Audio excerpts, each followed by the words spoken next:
Good afternoon বন্ধুরা, মুকুল simple লাইফে তোমাদের অনেক অনেক শুভেচ্ছা আর ভালোবাসা জানিয়ে আমি মুকুল আবার নতুন একটা ব্লগ শুরু করছি। তোমরা কেমন আছো? আশা করি ভালো আছো। তোমাদের ভালোবাসায় আর ঈশ্বরের আশীর্বাদে আমরাও ভালো আছি। তো আজকে তো যথারীতি আজকে হচ্ছে অশোক ষষ্ঠী। আর অশোক ষষ্ঠীতে তো আমাদের ভাত খাওয়া যাবে না, ঠিক আছে? ভাত খাওয়া যাবে না, সেই জন্য মানে লুচি পরোটা প্রিপারেশন নিতে হবে। তো জানো আমি লুচি খেতে খুব একটা পছন্দ করি না। খুব অসুবিধে না হলে আমি উপায় না থাকলে আমি লুচিটা খাই আর কি, এরকম ব্যাপার। তো আমি পরোটা খেতেই ভালোবাসি। তারপরে এই গরমে না লুচি পরোটাও খাওয়াটা ঠিক নয়, জানো তো। কিন্তু কী করা যাবে বলো, উপোস ব্যাপাস আসলে তো সেদিনকে কিছু খাওয়া যাবে না, সেই জন্য বাধ্য হয়ে খেতে হবে। তো আমি আজকে করব কুমড়োর তরকারি। কুমড়োর তরকারিটা একটু অন্যরকমভাবে করব, পটল দিয়ে, কুমড়ো, আলু দিয়ে। আর দেখবে পরোটার সাথে কিন্তু কুমড়োর তরকারি, বাঁধাকপির তরকারি খেতে খুব ভালো লাগে। তোমরা কারা কারা এই তরকারিটা খেতে ভালোবাসো আমাদের জানাবে, ঠিক আছে? তো চলো এগুলো আমি কেটে ফেলি। হ্যাঁ, আর কুমড়োর তরকারিতে ছোলা থাকবে না হয়, কখনো হতে পারে বলো তো? কুমড়োর তরকারি মানেই তো ছোলা, সেই জন্য ছোলাটাও ভিজিয়ে রেখে দিয়েছি। চলো ছোলাটা চাপা দেওয়া থাক, আর এগুলো আমি চটপট কেটে নিই। হ্যাঁ, তারপর তোমাদের সাথে আবার কথা বলছি। যে সমস্ত বন্ধুরা আমার পাশে রয়েছে তাদের অসংখ্য অসংখ্য ধন্যবাদ। যেসব বন্ধুরা এখনও আমার পরিবারে আসোনি, আসবো আসবো ভাবছো, আসা হচ্ছে না, চটপট চলে এসো বন্ধুরা। আর লাইক শেয়ার কমেন্ট করতে কিন্তু একদম ভুলবে না। হ্যাঁ, চলো চটপট লাইক শেয়ার কমেন্ট করে দাও। লাইক দিয়ে তারপরে ভিডিওটা দেখা শুরু করে দাও। আবার পরে হলে লাইকটা দিতে ভুলে যাবে তো, তাই না? তো চলো দেখতে থাকো, আশা করি সারাদিন খুব খুব ভালো লাগবে। তো দেখো বন্ধুরা, আমার সবজি কিন্তু কাটা হয়ে গেছে। এখানে পটল, আলু আর কুমড়ো, সাথে ছোলা। তো এবার আমি আস্তে আস্তে সবজিটা বসিয়ে ফেলি। আর এখানে মশলাটাও কিন্তু রেডি করে রেখেছি, যতটা কাজ এগিয়ে রাখা যায় আর কি, বুঝেছো তো? তো চলো আস্তে আস্তে রান্নাটা বসিয়ে দিই। তো চলো কড়াই আগে আমি তেল দিয়ে দিই।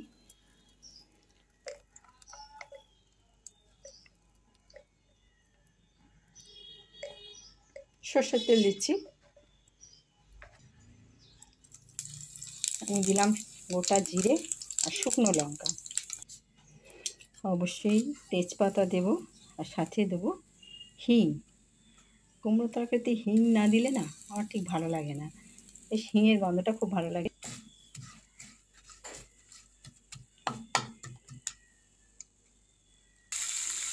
তো আমি সবজিগুলো দিয়ে দিয়েছি, দিয়ে এগুলোকে এখন আমি একটু লাল লাল করে ভেজে নেব। সব সবজিগুলোকে মানে যেগুলো আছে আর কি, আলু, কুমড়ো, পটল, এগুলো খুব সুন্দর করে ভেজে নেব। কড়াটা একটু নড়ে যাচ্ছে, কারণ এক হাতে তো ক্যামেরা আছে আর এক হাতে করছি, তো ওই জন্য কড়াটা একটু নড়ে যাচ্ছে।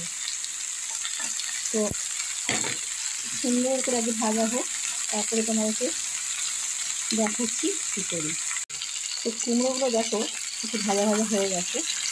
কুমড়ো, আলু, পটল, ছোলা মোটামুটি এগুলো ভাজা ভাজা হয়ে গেছে। তো চলো এগুলোকে আমি তুলে রেখে দিই। তো দেখো এগুলো কিন্তু আমি তুলে রেখে দিলাম।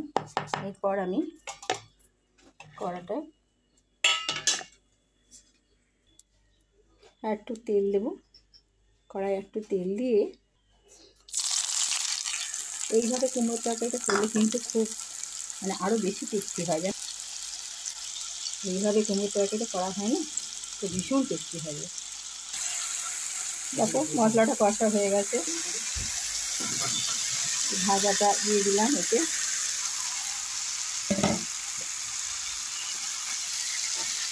আমি কিন্তু এতক্ষণ নুন দিইনি, এবার কিন্তু নুন দেবো, আর একটু জল পড়বে না এটাতে। এটা নেড়ে দিই, ভালো করে মিশিয়ে নিই।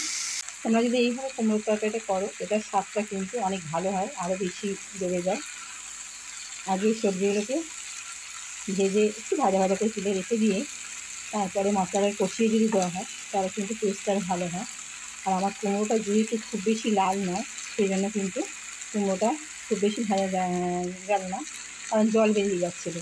আমি কিন্তু ভাজার সময় নুন দিইনি, নুন দিলে কিন্তু জলে ভর্তি হয়ে যেত, সেই জন্য নুন দিইনি। তো নুনটা এখন আমি দিয়েছি, ঠিক আছে। এখন নুন দিয়েছি, এবার মিষ্টি দেবো, দিয়ে চাপা দিয়ে দেবো। এই দুর্দান্ত স্বাদের কুমড়োর তরকারি অলমোস্ট কমপ্লিট। এখন আমি দিচ্ছি শাহি গরম মশলা, সানরাইজের শাহি গরম মশলা দিচ্ছি ওপরে, আর দেবো ঘি, দেবো গাওয়া ঘি, দেবো গাওয়া ঘিটা দিলে টেস্টটা আরও ভালো হয়। যাই হোক, এবার নেড়ে দিই। তো দেখো, ঘি গরম মশলাটা দেওয়া বাকি ছিল, ঘি গরম মশলাটাও দিয়ে দিলাম। আর এই দুর্দান্ত স্বাদে কুমড়োর তরকারি কিন্তু কমপ্লিট হয়ে গেছে। তো এইরকম কুমড়োর তরকারি কিন্তু পরোটার সাথে খেতে ভীষণ ভীষণ ভালো লাগে, লুচি পরোটা। আমি পরোটা খেতে ভালোবাসি বলে আমি সবসময় পরোটার নামটাই আগে করি, কিন্তু লুচি দিয়েও খেতে ভালো লাগে, রুটি দিয়েও খেতে ভালো লাগে। কিন্তু অনেকে দেখো সাধারণ জিনিস কুমড়ো একটা, যারা খায় না তারা হয়তো নাক কুচকবে, ওই কুমড়ো সে আর কেমন হবে। কিন্তু না, অনেক সময় সাধারণ জিনিসকেও আমরা কিন্তু অসাধারণ তৈরি করে দিই। তার পিছনে একটু পরিশ্রম করতে হবে, তাহলেই কিন্তু দুর্দান্ত স্বাদে রেসিপিটা তৈরি হয়ে যাবে, ঠিক আছে। তো তোমাদের কেমন লাগলো অবশ্যই জানাবে।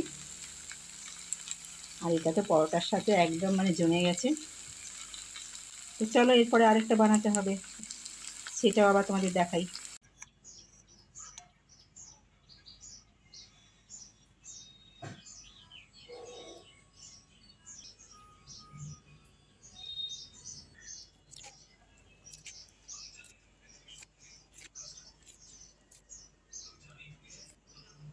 তো দেখলে বন্ধুরা, আমার সব কিছু হয়ে গেছে, আটাও মাখা হয়ে গেছে, তরকারি হয়ে গেছে, সিমের পায়েস হয়ে গেছে।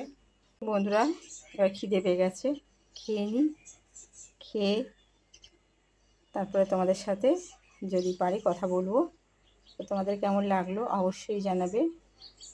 তা আমার তো ভীষণ এটা প্রিয় খাবার, আমি কুমড়ো তরকারি কিংবা বাঁধাকপির তরকারি খেতে খুব ভালোবাসি, আর সাথে সিমের পায়েস খুব ভালো লাগে। তো চলো খেয়ে নিই, খিদে পেয়ে গেছে। আজকে তো সকাল থেকে তো কিছু খাওয়া হয়নি সেরকম, একটুখানি কমই খেয়েছি, সেজন্য এখন খেয়ে নিই। আর তোমাদের দাদাভাই কিন্তু ভাত খাচ্ছে, ও কিন্তু পরোটা খাচ্ছে না, জানো তো, ওকে ভাত দিয়েছি। আমি এখন দুধটা গরম করছি বন্ধুরা, অনেকক্ষণ পরে তোমাদের সাথে কথা হচ্ছে। দুধটা এখন গরম করছি, আর দুধটা এখন কি করব না, আজকে তো অশোক ষষ্ঠী ছিল তোমরা জানোই। আর এই অশোক ষষ্ঠীতে কী বলো তো, ওই অশোক ফুল, গোটা মুগ এগুলো খেতে হয়। আর সেগুলো কি হয়, মানে দাঁতে লাগা যাবে না, দাঁতে না ঠেকিয়ে গিলে খেতে হবে, এরকম নিয়ম আর কি। তো যাই হোক, সকালে সেটা খাওয়ার আগেই করেছি।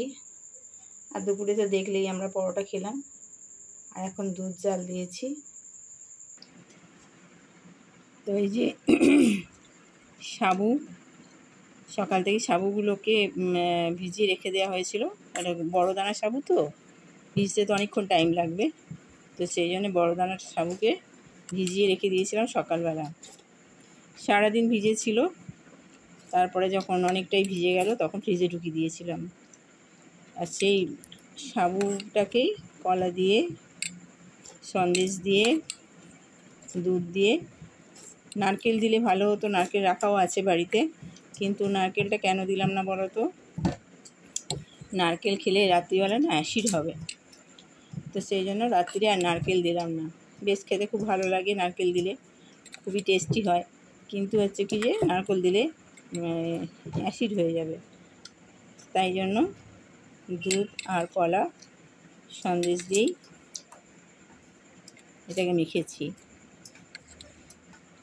তো সকালে পরোটা খেয়েছি, আবার রাত্রিরে পরোটা, এই গরমে বারবার না খাওয়াই ভালো। আর এমনিতেই আমি লুচি পরোটাটা খুব এড়িয়ে যাই, খেতে ভালো লাগে পরোটাটা, কিন্তু খুব একটা এই গরমে শ্যুট করে না, অ্যাসিড হয়ে যায়। তো যার জন্য এই সাবুটা ভিজিয়েছিলাম। তো তোমরা কে কে কারা কারা এরকম সাবু খেতে ভালোবাসো অবশ্যই জানাবে। অনেকে উপোস কাপাসে এটা খায়, অনেকে আবার সাবুর খিচুড়ি বানায়। হ্যাঁ, সাবুর পায়েস বানায়, সাবুর খিচুড়ি বানায়। তো সেটা বোধহয় আমার মনে হয় ছোটো দানার সাবু বানায়, কিন্তু এই বড় দানাটা হচ্ছে ভিজিয়ে খাওয়ার জন্য। ঠিক আছে? তো যাই হোক, আমার খিদে পেয়ে গেছে, এবার আমি খেতে বসে যাচ্ছি। তো তোমাদের যদি ভালো লেগে থাকে তাহলে অবশ্যই সাথে থেকো, পাশে থেকো বন্ধুরা। আর যারা পাশে আছো, যেটা আমি বরাবর বলে থাকি, তাদের অসংখ্য ভালোবাসা। আর যারা এখনও আমার পাশে আসোনি, আমার পরিবারে আসোনি, তাদের আসার জন্য আমন্ত্রণ রইল। চলো, গুড নাইট। নেক্সট ব্লগে আবার তোমাদের সাথে দেখা হচ্ছে। ততক্ষণে টাটা, বাই।